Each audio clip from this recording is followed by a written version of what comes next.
ఏమంటాడు? పిచ్చి పిచ్చి మాటలు మాట్లాడు పళ్ళు రాలుతాయి, పిచ్చి పిచ్చి మాటలు మాట్లాడి దవడ పళ్ళు రాలుతాయి. అంతే కదండి. ఈ పడితే మాట్లాడితే పళ్ళు రాలిపోతాయి. మాట్లాడేది ఏంటి? రాలేదేంటి? పళ్ళు ఏ రోజైనా మాట్లాడేది ఏంటి? 4 చేసిన తప్పుకి శిక్ష ఎవరికి? వాళ్ళకి. కాబట్టి దయచేసి పడతాయి ఈ పని ఏందో నువ్వు చూసుకోమ్మా. 4 గంటలు అంత అన్నం పెడతాడు అయ్యగారు, చెయ్యో పెడుతుంటాడు.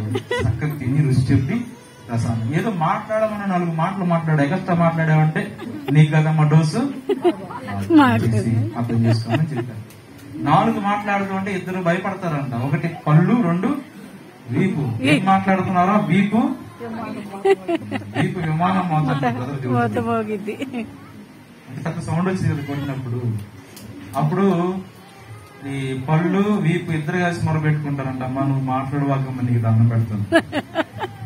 అట్లాగనే దయచేసి మీకు చెప్తున్నాను, నోరు ఉంది కదా అని ఎలా పడితే అలా మీరు దయచేసి మాట్లాడుతూ ఎవరేమంటారులే, వాళ్ళేమంటారేమో, వీళ్ళేమంటారులే అన్నట్టుగా బరిదెగించి మాట్లాడొద్దు.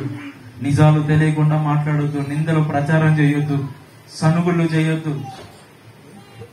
దావీదు మందసం తీసుకుని వస్తా దేవుని ఆరాధిస్తూ ఉన్నప్పుడు వస్త్రాలు పక్కకు తొలగినప్పుడు డాబాలో ఉంది ఒక ఆమె, మేడగది మీద నుంచి చూస్తుంది. ఎవరు ఆమె? నా కాల, మీ కాల, నా కాలండి. పేరే బాబు మేకాలు, ఆమె పేరు డిఫరెంట్ అన్న. మీకాలు అనే వ్యక్తి ఆ బిల్డింగ్ మీద చూసింది. చూస్తే దావీదు నాట్యం ఆడుతూ దేవుని ఆరాధించడంలో తన్మయత్వం చెంది ఆ నాట్యం ఆడే సమయంలో వస్త్రం కొంచెం తొలగితే ఆమె అంటది, కుక్కకి సింహాసనం ఇస్తే ఇంతే ఉంటది. మా నాన్న తన సింహాసనాన్ని నేను త్యాగం చేస్తే పాపం ఒక రాజు ఎలా ఉండాలో కూడా తెలియదు తనకి. ఆ రాజు టీవీ, ఆ రాజు హుందాతనం ఈ దావీదుకి లేవు. గొర్రెలు కాపరి కదా. రాజు వ్యవహారం ఏం తెలుసు? రాజు అంటే మా నాన్నలాగా ఉండాలా. ఏమండి, దావీదు గొర్రెలు కాస్తే నాన్న ఏం కాశాడు? గాడిదలు కాసేవాడు గురించి మాట్లాడుతుంది. ఎవరిది గొప్ప? గొర్రెలు కాయటం గొప్ప, గాడిదలు కాయటం? ఎవడైనా ఒక పని లేటుగా వచ్చాడు అనుకో బజారుకు, ఏమంటాం? ఏడ గాడిదలు కాస్తున్నారా అని అడుగుతున్నాం.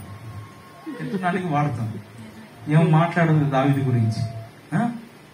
పిచ్చి పిచ్చి మాటలు మాట్లాడితే దావీదు విని దావీదు అంటాడు, అమ్మా నిజమే, నేను గొర్రెలు కాసుకునేవాడినే, నాకు ఎవరు విలువిచ్చేవారు లేరు.